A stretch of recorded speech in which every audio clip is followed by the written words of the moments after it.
இந்த நேரம் போங்க. டிவியில் ஓடு வரடி. அதே இந்த டிவி ஓடுதா?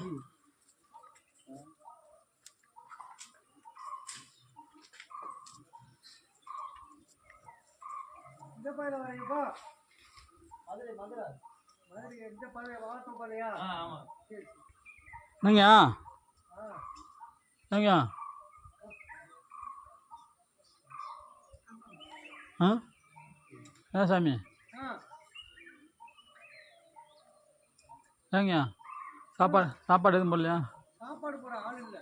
ஆ 2 அண்ணா கூட்டிகிட்டு போயிட்டாங்க. ஆ பூரா வயிறு பசிக்கின்றாங்க.